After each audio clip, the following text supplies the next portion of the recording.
He's whiny. Yeah, like he sounds like such a bitch.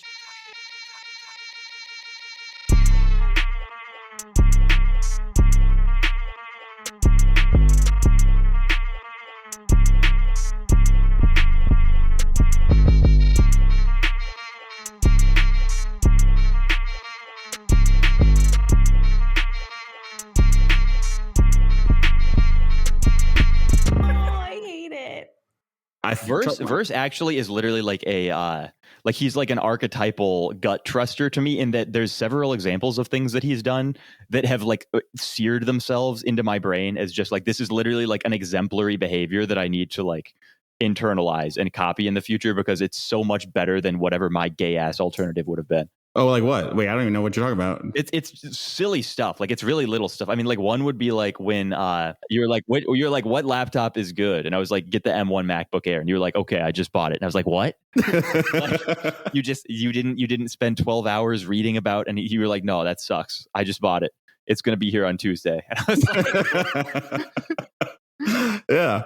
The time wasted is just, I do not like wasting time, because it's really ultimately, this is actually how I feel about most decisions. It's diminishing returns, right? And 95% it's all right a stopping problem. And yeah. I continue way too deep into the asymptote, and you are just like, okay, I'm going to make the first thing that comes into my head a reality, and it's going to be like 98% as good as what Lucas comes up with after 4 weeks of deliberation. Yeah. Stopping problems. That is actually something I had to develop, though, because I wasn't always like that. Well, actually, that's not true. I was naturally like that, and I stopped myself in college by being a fucking midwit. And then I was like, that's stupid. Go back to what you were doing before. And then life got better. You're like, oh, yeah. Stop being an autist and overthinking everything. You gain so much time. Yes. You know?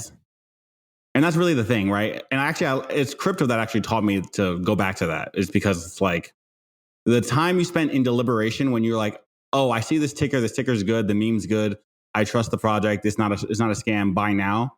Yeah. The times where you wait a day and then you're like, oh, I missed the pump. Right? Because it's like, you have to realize. Yeah, that's always. Because then you got to go like, okay, fundamentally, what am I working with? Right? Is like, if I trust that I'm intelligent, then if anything that I have that's a skill would be recognizing patterns faster than other people. Yeah. So it's like, okay, just trust myself, and it's usually right, even if it's wrong sometimes. So be it.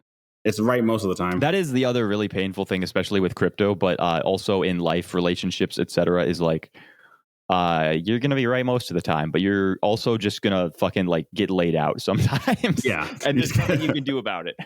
Exactly. Because the thing is also like, how much more am I laid out from trusting my gut than when I actually try it? Because you're still getting laid out either way. Yeah. Well, the nice thing is when you get laid out, you at least have the opportunity to like learn from it. Whereas when you get laid out taking someone else's advice, it just feels retarded. So bad. You're just like, okay, so I'm just an idiot, I guess. Like, I'm just a fucking retard.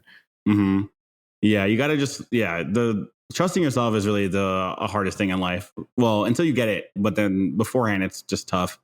Right. Because you want to trust people that you have trust in, right? People you're like, oh, I know this person's smart. I know this person has this and the other thing. But they're also coming from a different perspective with different values, different priorities, et cetera. Right. So they can make decisions that you can't necessarily make in that same moment. Yeah. So that's also the other hard thing in life. Yeah. But no, outsourcing is something that like I had a big problem with. And I still have like I think people would say, yeah, Lucas has a bit of a problem with outsourcing and requiring like reassurance on like basic shit that like, he's not like 14 anymore, boys. We got to let him pick the trades on his own. Like he really shouldn't be asking about this shit at this point. But it was because like as a kid, I basically like my discernment was at like total zero, right? Mm-hmm. I was totally open to everything. And so like anything that I did on my own was going to be worse than anything that anyone else did. So my discernment in terms of like my own decisions was bad. My discernment in terms of picking people who were going to give me good advice was very good. So I would find good advisors, outsource to them, and then just like offload it from my brain. Mm-hmm. And as I like gradually grew up and had like enough experience, my discernment got to be like pretty good on stuff like that.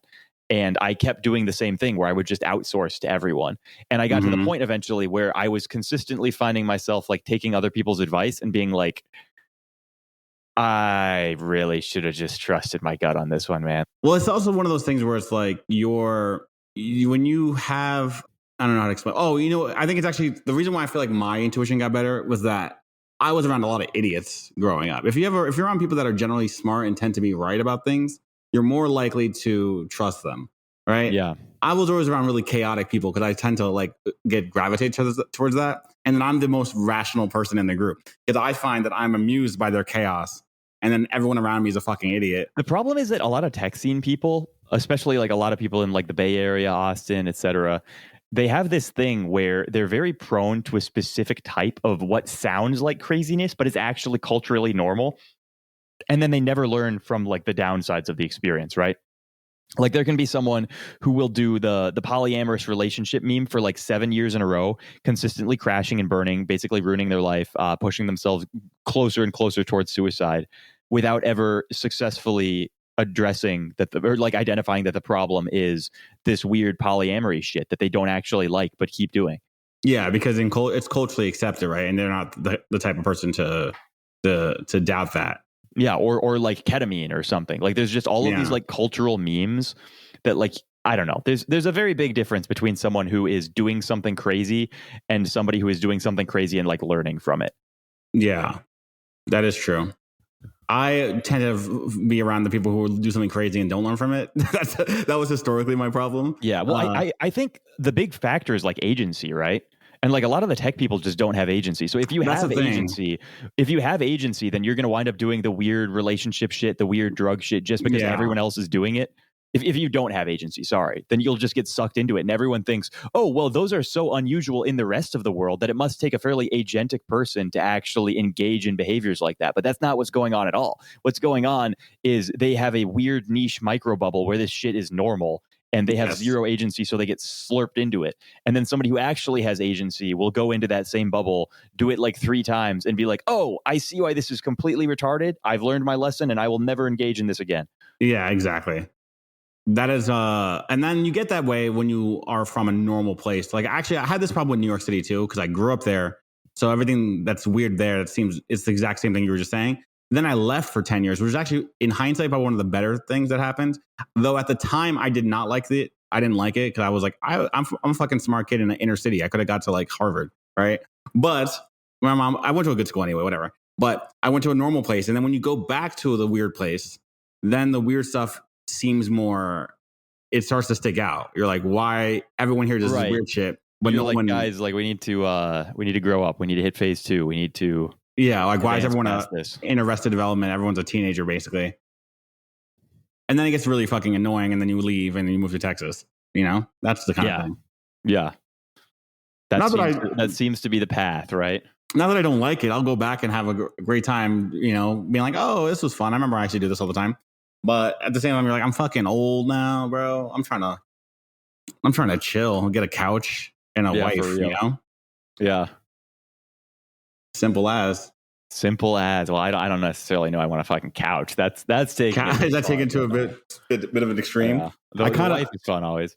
I kind of want a couch. I feel like I would like having a couch because now that people come over my apartment, all of a sudden, I've had more people over my apartment in the last 3 months than I have had in a year. Same, actually. I've had in the same way that I've been going to all these other places and crashing. Like I've sort of invited the inverse reciprocal, where I've been asking, or like people have been saying, "Oh, well, like you stayed with me, sure, I'll swing through your area," and I'm realizing like, okay, we gotta host a little bit better, brother. Got a little, maybe just a chair or two, just make them feel a little bit comfy, make it a real place. If I get a couch and like some patio furniture for my balcony, I'm chilling. That's all I need. That's like 3 seats, basically. Oh yeah. Really, it's just need more seats. That's the ultimate. That's the life here. We've got a lot of artsy decoration going on with the current one now. Oh yeah. But, I don't know the female nest making thing. It's great. It's beautiful. But I'm moving, so it's like. I would love to see you demonstrate the full extent of your homemaking abilities, but this is going away. It's all a mirage. This is an etch a sketch. It's gonna go away very soon. Don't spend too much time thinking about this shit anymore. Well, it's like a mandala for them, you know. They like to. It's all temporary. You work really hard on it and just erase it away. It is interesting to just say like, okay, what would you do with this, right? Mm-hmm. You know, women are very zen in that way. They will fucking make a whole nest and then like, oh, all right, I finished the nest. Time to make a new one. Yes. That's very interesting. Well, yeah, and then they start rearranging. That's the insane rearranging. Thing, right? Like, my mom used to do that. Oh my fucking! You just unlocked a memory. My mom cannot keep the furniture the same way in an apartment, in a house. So like, I remember growing up, every 3 months, every fucking thing in the house would be in a different location. I'd come home from school, my bedroom's rearranged differently. If I fucking the living room's changed. She still does just that like a whirlwind that goes through everything. Yeah, she'll clean up everything and just change the location of everything in the house. And you're just like, why the fuck did I come home to everything different? And she won't tell you. I really dislike that. I've learned the thing. This is growing up in that household. There's one thing that I've learned that I keep with me. I will do to my kids just because it's hilarious, but it's very traumatic at the same time. Is that my mom used to say, if it's on the floor, you don't want it, so I'm throwing it out. So my mom did the exact same thing. So just shit just disappears one day. It's traumatizing, but it's kind of funny. It's like you come back and you're just like, what? Like I feel like memories have been totally wiped out of my shit. I don't know. I had this thing where I constantly go back on like what is the right level of normal to be in a relationship, right? And I've had. You know, like there was one where it was like, okay, well, like I don't really like. I would love for you to cook, I guess, but like if you cook with a bunch of like seed oils and whatever, like I kind of like not to be the guy, but like I've been doing this weird autism for like the last like 10 years, and I don't really intend to like stop now. I'm sorry. You just got to change their ingredients. I will not. Yeah. And so I sort of spurged a little bit over. And you know, they don't like it if they make something and then you don't eat it. They get all depressed, and like gradually she like started picking it up and like making normal stuff in the end. And it was like the same thing with cleaning, where there was like one incident of cleaning, and I was like, okay, like, but you sort of made everything go like, you know, like I don't know where it is now. Like I need you, you know. Yeah. So they do like to do like what extent do I need to just be fucking normal? And I've realized on the diet shit, like I refuse to compromise. No, you can keep the diet. I think that's fine. People adapt to your diet. I think I don't know, like a few months I went on so fucking many dates, and every single one of the girls that I went on a date with was like one of those like weird freak women who like grinds their own flour and like uses ghee instead of like seed oils. Is that how you say it? Like GHE? Yeah, it's ghee, yeah. Ghee, okay. And like they use all of these like natural substitutes for like the weird seed oils and recipes and shit like that. And like it's just not a big ask now at this point, right? Like I simply know too many people who are capable of just like not poisoning me. That I and it's like it's such an easy thing too, right? And it's literally like it's cheaper, just change your cooking oil, fun. Yeah, like I don't know, dude. I think that's fine. I think what I just do is I just don't have the stuff that has this, like, I'll just have the coconut oil here or like the olive oil, right? So they can't use it anyway. Yeah. And I think that generally works. I think that's fine with the diet. Everyone has a particular diet. If it's not that, they're a vegetarian or some shit. Like it's always some diet. So people are accommodating. With the cleaning stuff, you guys gotta let women clean shit. That's kind of what I'm starting. That's why I said I'm not willing to compromise on the food, and then I said nothing about the cleaning. I think you just have to let them like, and then what you have to do is you have to mentally learn. Okay, how, as opposed to fuck that. Well, you can physically learn. Anyway, yeah, I guess maybe, but like, where are you physically learning from? Like, where is the information stored if not your brain? Yeah, fair. I mean, we're getting a little bit. You know, like if I was listening to a debate and I had I heard somebody say what I just said, I would have been like, wow, that guy's a douche. But it's like I'm more forgiving than that, I guess. But so if they're doing stuff like that, and you just have to like figure out where they consistently put like items and just relearn that. Well, here's the thing, though. Right? What I learned from an ex is that female brain, like this is actually backed up with studies, as I've learned too. Their levels of stress increase when there's like disorder in the house because they're nest builders, right? Yeah. If it's messy and stuff, it causes arguments. Yeah, like you can literally you can view this. It's like directly visible that when they're happy and unstressed and stuff, like messes have like no effect because they have like, you have to think of them as like a bucket that can hold like a given amount of stress, right? And that the messy environment is like, say it's half filling up the bucket. If there's nothing else in the bucket, you're totally fine. If they have a rough day at work and they come back, yes, it's fucking over. It's spilling over, like they're exploding, right? You will have an argument, and they might. And the other really hard thing about this is that like the feedback that you get is just totally disconnected from what's actually going on, right? Like they're flipping and they say, oh, like, well, it's not just about this, it's about multiple things, and it's like, okay, like it is, but like there's one like easy way to address it usually. Yeah. Right? Like, but really, so now I just clean up before girls arrive. It just saves you, like the amount of arguments you have is dramatically decreased if you just clean up your apartment before they show up. Yeah. Fucking light a candle. That bitches love candles. Yeah. No, this is something also that I've realized I do. Like, I'm very bad at assessing my feelings towards like any given girl, right? Like I can idealize myself and like warp my brain, do a little bit of self gaslighting, and just like I love like anyone, right? But what I've noticed is like, if I actually like them and I'm like worried about there being like, I will clean the fuck out of everything, right? If I don't, then it's just like they'll come over and it's just like a tornado hit or something. See, that's like the thing you like, gotta know about yourself.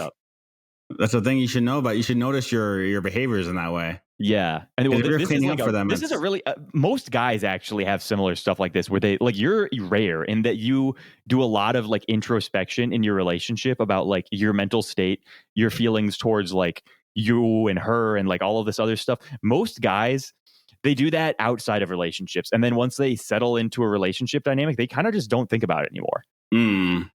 I think part of that is because of my dating history of mentally ill women. You have to constantly be on the guard. Brother, I have a very similar dating history, I will tell you, and it has not taught me introspection. But I see. Yeah, I'm just like, okay, what kind of chaos am I going to be in for today? Let me acclimate for it. And then I don't know, though. It is a thing of like, what are we considering a mental illness? Honestly, just assume they have them if they don't, unless they don't. Yeah, because I guess like depression's a big one, actually. Depression is actually, when it comes to a relationship, dating a girl who's depressed is very, very tough. It's tough on the whole thing.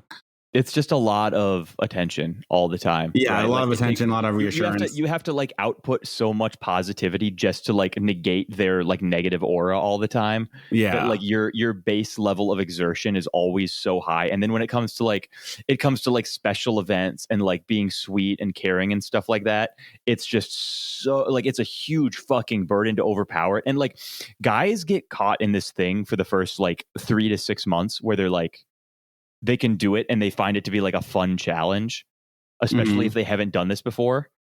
You know, like they set it as like the goal to be like, yeah, well, like I'm going to be the one to like make her happy. Like I'm going to save her. And then you realize like it doesn't end, you know? Yeah, like, never. It just goes forever. Right. Now like, you can have find to a be girl operating on maximum, and you literally have to like dedicate your life towards like being basically their caretaker, where you're just constantly tending all of their emotions and their neuroses and all of this stuff for like until the fucking day and it's like, do you want to make money? You know, because like my thing it's is hard like, to make money when you have to do that. When you have to like I want a girl who, if she doesn't have her own job, she's very supportive of mine, right? She's very like she's effectively offloading like the shit that's like little stressors to me and handling like the little details. I basically like, I'm a very disorganized person, and this is part of what makes me good at like the creative work that I do. But it also means that I am very bad at like clerical shit, right? So I need someone who's like willing to, in some function, handle like secretarial shit for me. And it could either be a secretary or it could be like a girlfriend, but it's stuff that just like I could learn to do it and I can do it myself, but my brain is just not formatted to do it efficiently. And I should just be paying in some form to outsource that. And ultimately, I feel like that will be in a marriage probably is the most likely. Like I feel like in my when I get married, I'll probably just have to have a secretary. Though I guess it have to be a gay guy so they don't get like jealous or whatever. But they might get jealous of that too. Who fucking knows with women? But there's a lot to be like. Mine would definitely get jealous of the male secretary after all I've done to confuse every single. I Like with can't my help parents, for it. example, they just got like a maid. I guess that's what they called, right? They just got a maid, right? Because it's like they're both chaotic and they're fucking artists, right? So they aren't going to do the cleaning. So there's like it'll just save you a lot of effort if we just have someone come in every day, and that or like every few days, right? Yeah, it's real. And that makes a huge difference. And sometimes you just got to know like what things do you guys both not want to deal with. And Yeah, that's been like a big part of me growing up is just like I am simply going to pay someone to do this. Right? Like I recently got to this point with lawn care. Oh, absolutely. Fuck lawns, dude. I was just like, Dude, fuck lawns, bro. After making like 50 fucking posts about how much I hate mowing my lawn and having people say like, why don't you just hire somebody? With pain, I've never dude. I've never had I used to have to mow the lawn growing up. The second it was like an option to get I was like, I'll pay them, like for my parents. I was like, I will literally pay the guy to come mow. I'm not doing it anymore. I hate this. And my parents have the guy mowing the lawn now. I hate lawn mowing. I will. They won't get someone to shovel. I will shovel. I'm okay with shoveling, but it doesn't snow here, so I don't have to deal with that anymore. Yeah. But like, I'm okay with shoveling snow. It's kind of fun a little bit. You know, you gotta put the headphones on. You can get in it's like a workout a little bit.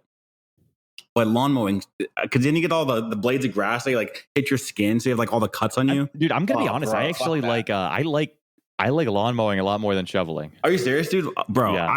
I don't know. Well, also I run hot. I feel like I don't like hot weather enough to do things in hot weather. Like so that's probably the difference. Like I like the thing with lawn mowing that pisses me off is that I can't like I have to be wearing like earplugs or some shit, and I just you get the autism sound thing. I don't know. I feel like it's a weird downtime, right? Like I can theoretically be there with my thoughts, but there's like the lawnmower going on, which like distracts me. So I can't it's not like good thinking time. It's just this weird like null limbo time where I'm wandering around my lawn with this really loud distracting thing that like prevents me from thinking properly. I don't mind the loud noise because I kind of like my brain. I like to have background noise. And if it's a constant loud noise, I can just block it out. So like a lawnmower or a snowblower, it's fine because I can just block out that constant sound. It's almost I should be able to do that, and that makes sense because that's the way that sounds work. For whatever reason, it just does not happen. It just drones there perpetually and destroys my cognition. Yeah. It's really bizarre.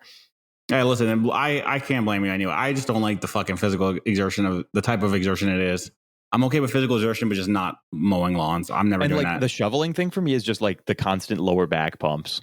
Yeah, it's a lower back pump. Oh, but you don't like that. Well, but it like gets to the point of like uncomfort where I have to like, oh, okay, I'm gonna go take a break here. It's become too pumped, and I can't bend over anymore. Like I can't physically like, like I cannot pivot at the waist in the way that I need to like shovel this for another like 5 minutes. I need to like let this go down. Yeah. I'm maybe just I guess you have to do it your whole life too. I don't know. From something about the shoveling, I think I like it just because it's cold. I like cold weather shit. I like running in the cold. I just like the cold on my skin. This is weird too because I shouldn't be. Like we're having the black guy say he likes the cold, and we're having the white guy say he likes the warm. Like we fucked something up. We did it. We did. This is a weird. Like you're podcast, the Hyperborean. I got that Hyperborean in me. That's the thing. You got that lizard. I am literally a lizard. That's the thing. Like I'm literally just like a Jewish shape-shifting lizard person in all capacities. Were it not for the darkness, I would gladly live in the snow all the time. A little snow monkey over here. It is depressing though. That's the thing. The darkness. Yeah, darkness is a problem. Yeah. That's why I'm kind of looking forward to living anywhere but here right now. The thing is, even it's gonna be bright. I hate hot weather. I mean, it's 105 here every single day. I love but the sun is so nice that I can overlook the fact that I'm hot. I love the heat. I love just like sweating it out. It's so awesome, man. It's so awesome. I like sun on my skin. Love it. I mean, that's I got that island life, and I got that. It's in my blood memory to be in the sun. So I like it on my skin. I just don't like being hot. I feel like heat is just very uncomfortable, but it's because I didn't grow up in the heat, so that might be it too. I don't know if my proclivities are based on where I grew up in.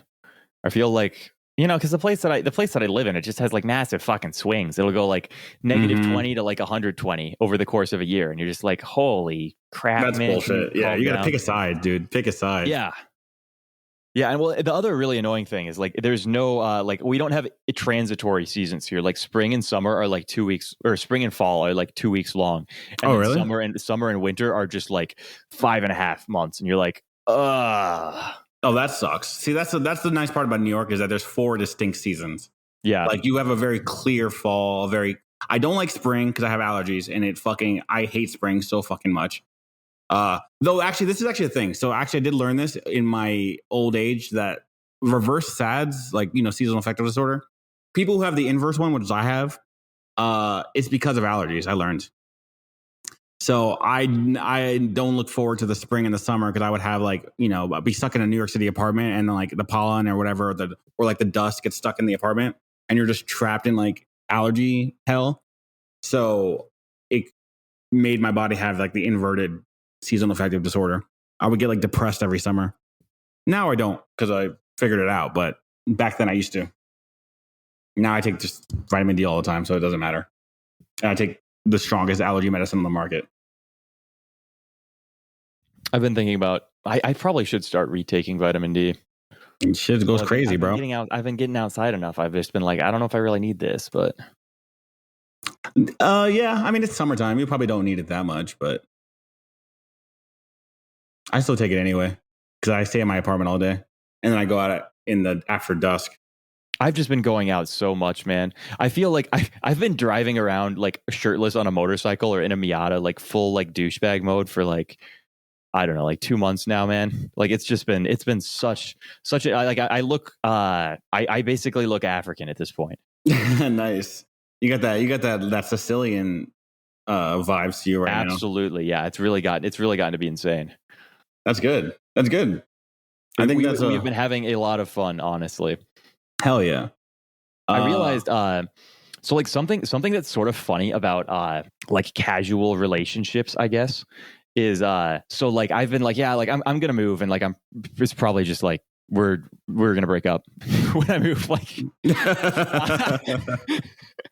but and like never like explicitly stated this, but we wind up recreating all of these like gay rom-com like movie scenes when we're talking, where like she'll do something and be like oh, like did you like this or something? I'm like, yeah, like it was just good. She's like, well, it looks like it wasn't good enough to keep you here, keep you here with me, and continue our relationship as soulmates or something like that. And awkward laugh time. We're both basically just like doing these like funny little knife twists all the time, like seeing like how much comedic grief we can cause to each other. It's just super you are funny. soulmates. Maybe you're perfect for each other. Well, this is something that's kind of making me realize is like I need a girl who can like play around with me, right? Like I need a girl who like gets the bit without me explaining it to her and can like have fun with it in a way that doesn't like cause her to have like a mental breakdown, right? And I think after this, like I'm never ever in a billion years going to be satisfied without something like that, right? You need to play, but yeah, having a playful relationship with your partner especially as good. me. Like there's a lot of people who like it just doesn't matter. That's not something that matters at all to them, right? Mm-hmm. They can just go and they can be very serious and direct and expressive and say like, I love you so much. And then they say, I love you back also. It's for these reasons. And they say, yeah, these are what I love about you. And then they go to work and then they come back and they say, I would like to affirm that I still love you after my 8-hour workday. And then she says, I agree. And like, this is the extent of their relationship, I guess. But for me, like, I feel very bizarre and like walled off from somebody if I can't like do fun, playful banter with them. Yeah, I feel like I don't know if I need that. I kind of need that. Actually, I guess I do. My girlfriend was pretty funny, so yeah. Because I play around too much. Actually, that they're like funny necessarily. No, they don't need to be funny, but they need to be able to play around. Right. They need to be fun. They need to be. Yeah, fun is important. Yeah, they need to be like mentally flexible also, right? Like they need to be able to like buy into the frame of whatever the thing is. Also, we're both very playful individuals, and I assume that you, like me, also are playful when you should not be playful. So yeah, no. So this is something that's consistently a problem, and it's like it's rearing its head over text again. In person, it's not a huge deal, which is fine because we don't really text that much. But like in text, it's just like I keep getting like obvious jokes. What I thought were like obvious jokes, just like totally misinterpreted and taken totally seriously. Like they'll say something. And I'll say like, "Oh, you're just saying that you're just lying to manipulate me," or something like that. And I'll put my phone down, and then I'll come back like 30 minutes later to like paragraphs about like, "No, like I would never lie to," and I'm like, "Oh, like," and then no, I say you like I missed was it joking, completely. like I wasn't really. Like this, I thought it was like an out, like, like if somebody says like, it'll always be in response to like some like nice compliment or something like that, and then I say, oh, like you don't really think that, you're just lying to manipulate me. Well, the Like thing is, a lot I of am people. so damaged. I am so damaged. I am a stone cold incel, right? Well, the thing is, some people are genuinely so insecure that is a genuine reaction. Actually, it's probably more common than we think. Right. I guess, yeah, that's what I'm not factoring in that might be like a legitimate thing that like her exes have been doing. You have to consider that like we probably have higher order confidence and also higher order playfulness than the average person. Yeah. Right.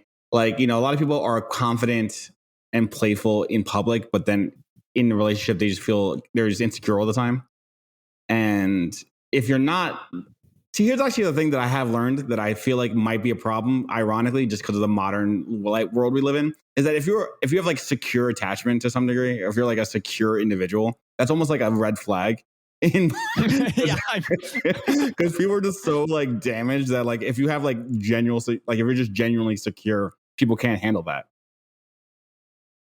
I think I may even be over secure in many ways. Yes, over secure. Yeah. Willing to overlook 87 signs of total impending destruction because he just doesn't notice. Yeah. I don't know. That's the other thing. Is it security or is it just not thinking about it? I don't know. I mean, both of them, I think they might be the same thing. Like, because like a lot of it's neuroticism, right? So neuroticism, like all that negative thought and emotion that shows up when like someone says something that like I just don't have, right? I've had stuff with girls that's blown up, and in retrospect, someone's been like, dude, like all of this would have been solved if you just like looked at her phone once.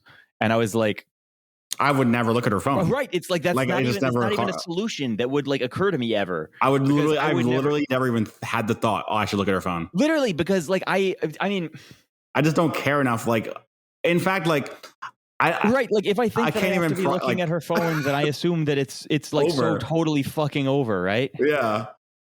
I can't even comprehend there have been times when I've mistimed that or I've miscalculated that, right? Obviously, like there have certainly been times where I've been like, oh yeah, I don't need to look at your phone. Like I'm sure I trust you fully, and then it's been like, oh, whoops, LOL. Yeah, okay, maybe we shouldn't have trusted that. But I still like, the instant that I thought, okay, I want to see your phone, my thought wouldn't have been like, I want to see your phone. It would have been like, we're breaking up. Yeah, like I don't like, I've lost like the basic. That's like, I don't know, it's a meme, but that's kind of like the number one basic thing for me is I have to be able to trust you because like, I don't know. I do some weird stuff and I need like a turbo ride or die, right? Yes. Yeah, absolutely. I mean, like trust is, it's clearly like the most fundamental, but I think a lot of people I can't determine if it's because they themselves are untrustworthy, so they don't trust other people. Because that's what the meme is. It's like, well, that always cheating if they are cheating, right? It's like, when do you get asked by the girl if you're cheating, right? It's at the exact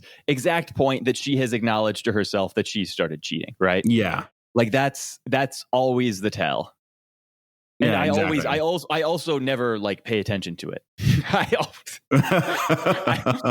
Because I don't know, like all of this stuff is so funny. Like I've had a few like analogous relationships like this throughout my life, actually, where I only realized that like I wind up basically phasing out of the relationship, and it's always with the same psychological profile of girl, actually. So this happened a lot early college when I dated like do you remember when I told you that I dated like the Instagram like fitness whores? No, but that does make sense. It was when I was like Lukas the fitness influencer, right? Yeah. And so like I dated a lot of those, and a lot of those were just like insane, like BPD pathological liar types. And so what happens is you get into the relationship basically under like totally false premises because they've lied to you about the entire start. like who they are, their past, like all of this stuff. Like it's all totally just made up. And you go through this thing with them, and then for the first like couple of months, you're like, wow, like I really love this girl because she does the BPD thing. Wow, like she really appreciates me, so she must be great because I'm awesome, right? Like there's like, and I'm uniquely susceptible to this because I have like a fairly high degree of narcissism, right? So if somebody starts saying good things about me, I start thinking like, oh wow, so true, right? And this basically just lets them get a foot in the door, and then they do that. But then after like a few months or something of this, I realize, oh, like all that stuff that they told me that like they lied about themselves with, it's not real. And I might not consciously figure it out, but I start realizing like, oh, this person isn't like the person that I've like created in my weird mental idealization. Yeah. And I just stop like interacting with them. And then they start pulling back. And then all of these fucking fitness girls, they would all start cheating. And then they would all start accusing me of cheating. Yeah. And then I would be like, no, like I haven't even been thinking about any of this. And then they freak out. And then I figure out, oh, that they've been cheating. And then I'm like, okay, well, it's done. Right. Like I've had that exact relationship cycle in varying lengths of time. Yes. I've gone through the full cycle in 3 weeks. I've dragged it out to much longer periods of time later in life, but like it's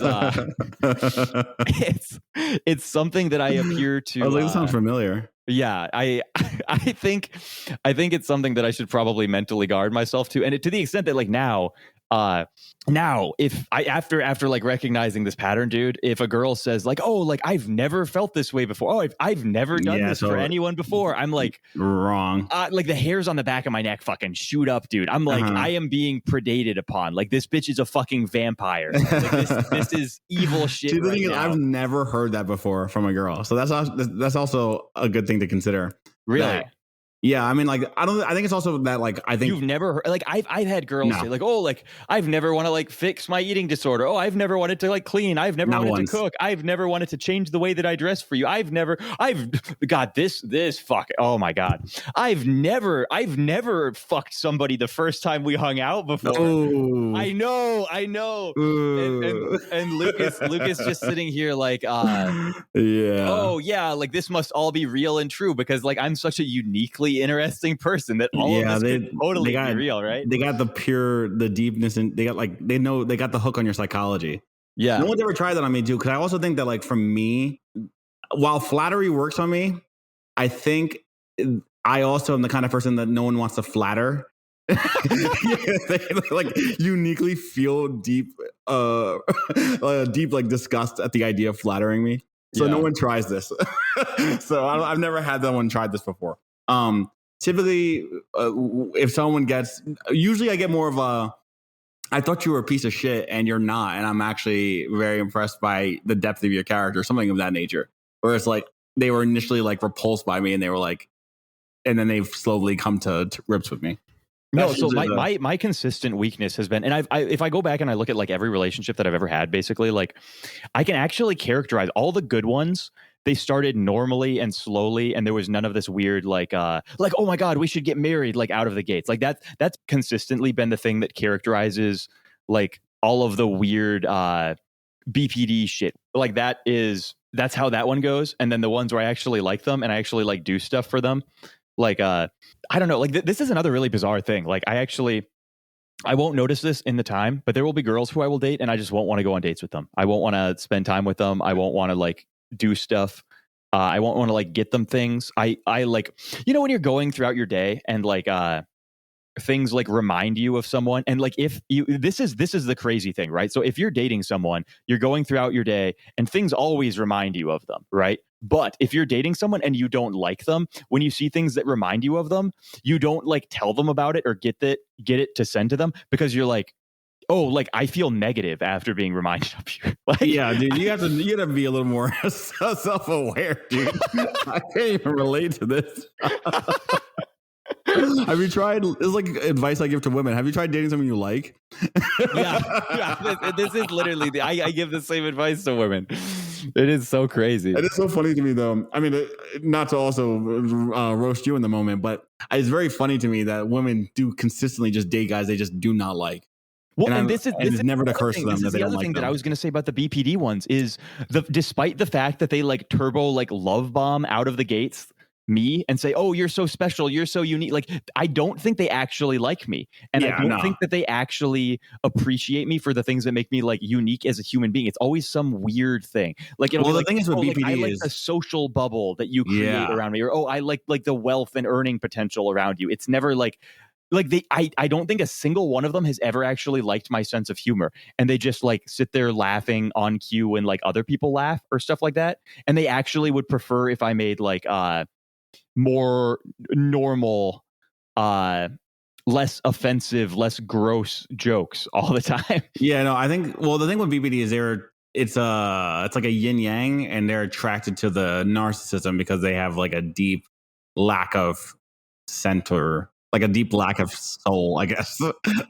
They're basically like a mirror, and they're looking for something to reflect, and they want to find something that it seems other people like, so that when they reflect it, they're also liked, right? Yes, exactly.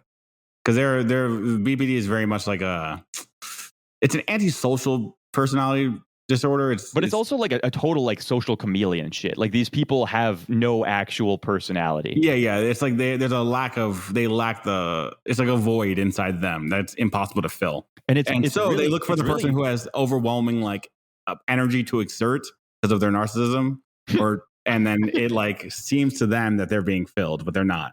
It's really interesting though that BPD as a trait has been passed down so successfully throughout humanity, because like it's literally like evolutionarily successful, right? Yes. Well, because guys find it the chaos is attractive to some degree. I mean, and it always fails, right? Like that's the thing is BPD. Like if you ask the average BPD their relationship length, like their average relationship length, it's like 9 months or something, right? Like these people just churn through shit, and that'll be true about like marriages too, right? Like it's just everything they do, and like there's certain ways that you can drag that out, right? Like if you don't see them that long, or you're long distance or something, maybe it goes on for like longer than it otherwise would. Maybe you got a kid, or you can trap them that way. Yeah, but if you just look at things generally, and you see like how the pattern goes, it's always the exact same thing. It's this never-ending samsaric wheel that keeps spinning around, and they keep having the same relationship, except they like iterate slightly in terms of like what they think they want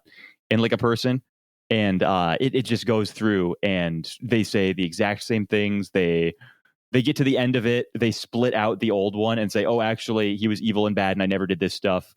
And they all like raped me or something. That's another thing that was very common with all of these people, is like they all have it would always be something like, "Oh yeah, like I have 24 exes, and every single one of them raped and abused me." And I would be like, "Wow, that sucks. Well, I'm glad to enter a relationship with you now, because like I won't do that." And then like we end, and I realize, oh, like as they start like splitting everything, and they start like rewarping reality at the end of it, they start being like, "Oh, like you were ignoring me here. Oh, you were emotionally abusive." And then like that's around when you start talking, and then later you realize like, "Oh, like I've probably been warped at this point from emotionally abusive into physically abusive into like a rapist or something," when the story gets retold. Well, the thing is, it's like it is a type of psychopathy. It's like here's the thing, you say things like "I was abused," because no one who is not insane would say that without it being real, right? So no one's going to question it. So now you have a length of time in which you can like go by unexamined, right? And if you just keep adding more trauma that no one who is normal would ever think to question, you get several months of integration, and then at some point all the lies start to compound, and they realize that some are impossible, can't be true at the same time as other ones. Yeah, and that takes about the big 9 one, right? months. That eventually around 9 months to a year, you go, none of this shit makes sense, right? And you can't have it all at the same time. And that's exactly when sociopaths do this. What happens when psychopaths do this, like when men do this, it's usually like a violent thing, or they like cheat or lie in ways that they lose trust in the whole society, and they have to move to another social circle. It's the same exact thing, because it's still it's all the same. Yeah. No. When you find these people who say like, "Oh, like every past social circle I've interacted with has ejected me because like I did something and I was totally the victim, but then this person turned everyone against me somehow." And then this is like the weird thing is like very often you talk to them and you ask them about this stuff, and everything that they describe and everything that they say, it sounds like it's an elaborate cover up, and you just like you ignore it because what they're saying foundationally sounds so much like oh, they're the victim, and you're like, oh, they seem sad, let's not really deal with this. But when you find these people, what you're supposed to do is get information about these past communities, past conflicts they've had, and just go back and ask them what their interpretation of the situation is.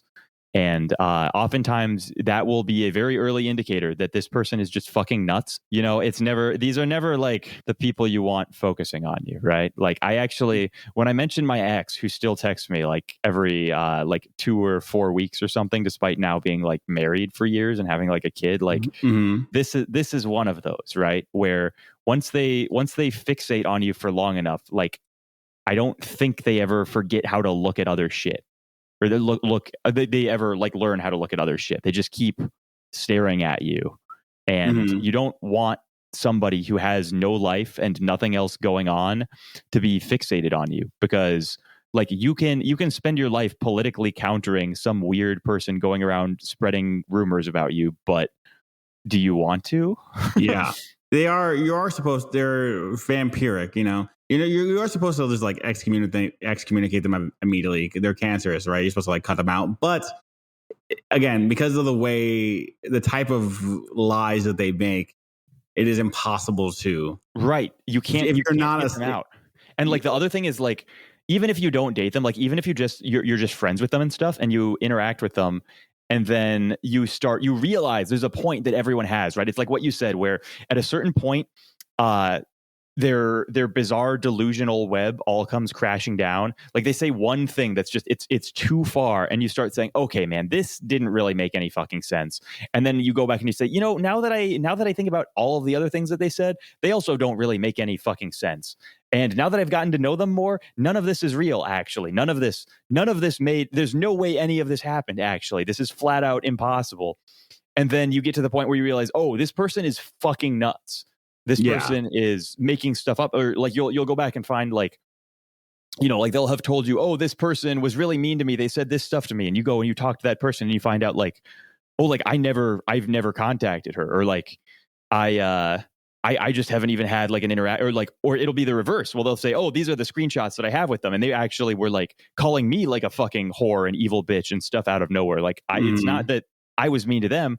And so you realize, okay, this person is like within my friend circle and they're crazy, and I want to like distance myself from them, but like how now, right?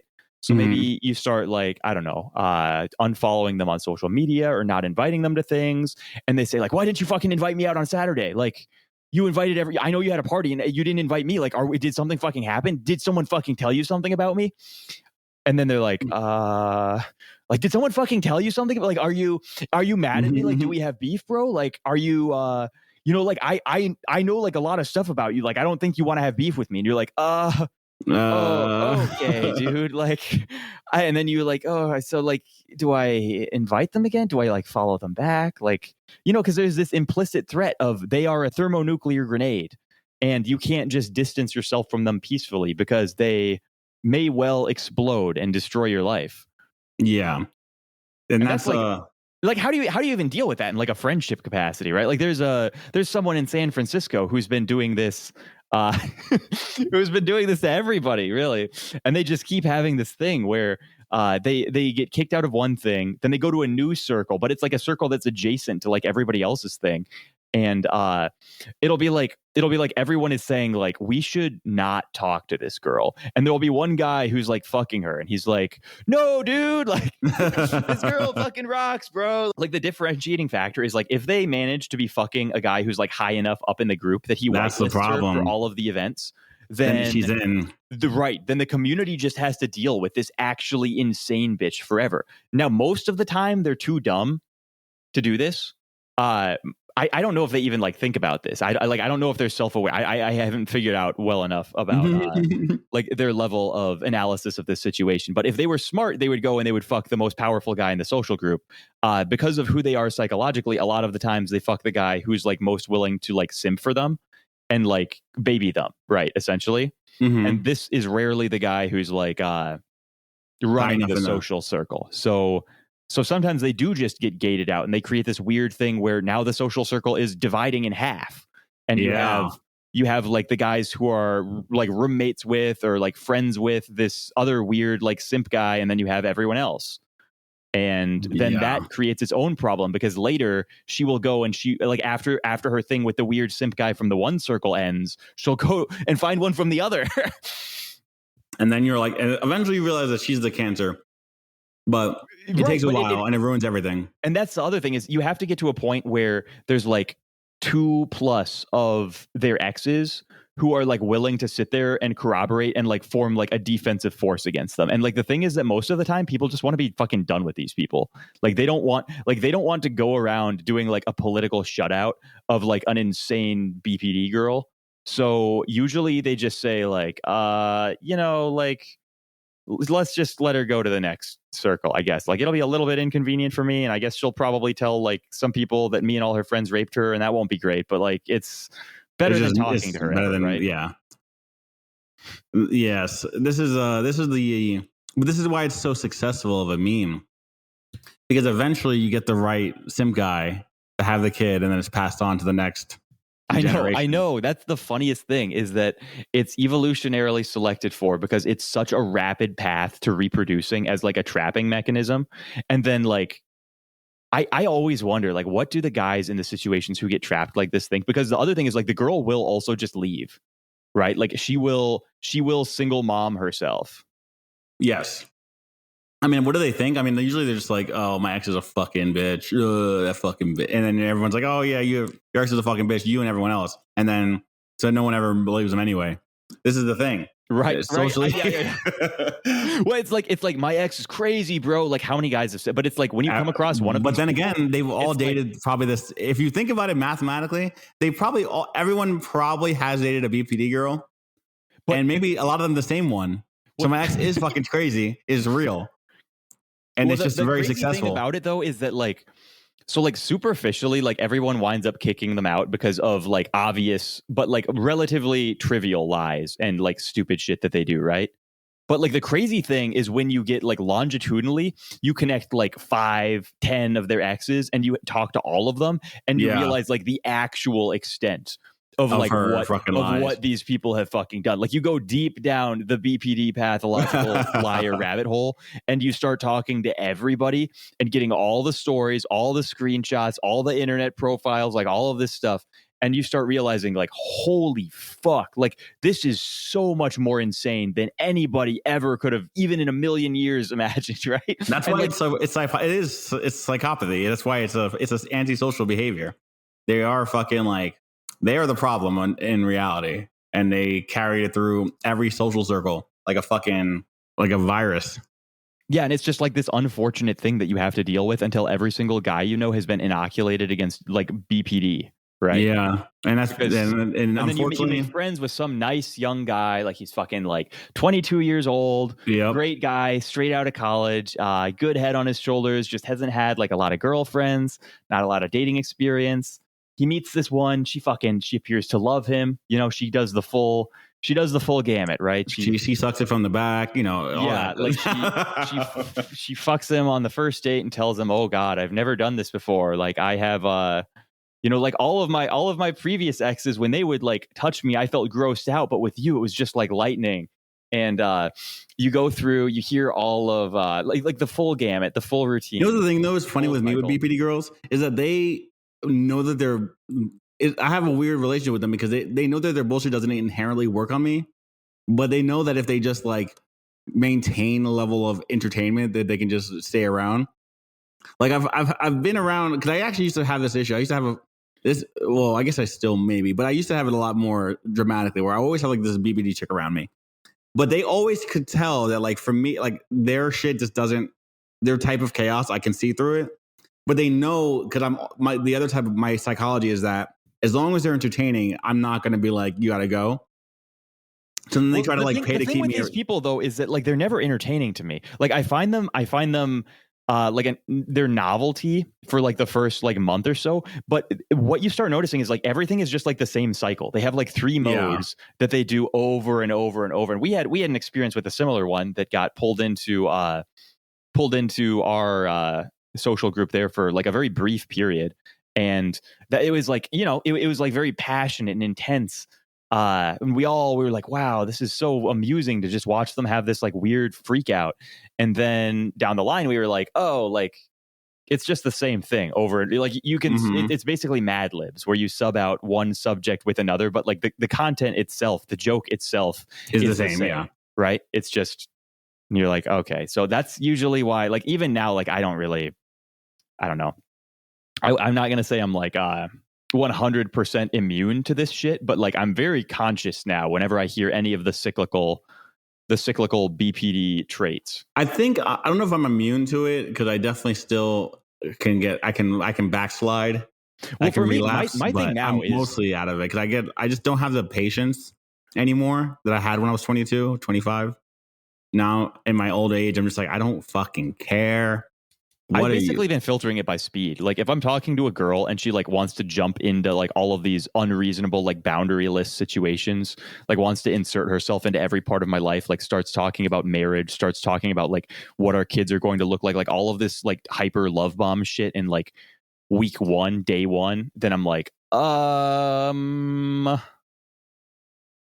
this is not the best sign. I'm trying to get love bombed, bro. I haven't got love bombed. Now I feel bad that I've never been love bombed. Am I not love bombable? I don't know. Dude, it's not going to work on me. I think yeah. Like it's like weird shit now, man. Like it's just straight up like vampire shit. It is vampire shit, yeah. We have 2 hours. I gotta eat food. Are you dying? I'm getting hungry. My tension's wavering. That's fair. But this is good though because we have to. I think we can record again. I'm waiting for Z to respond. Yeah, we can stop recording. When he gets older, he won't sound like this anymore, right?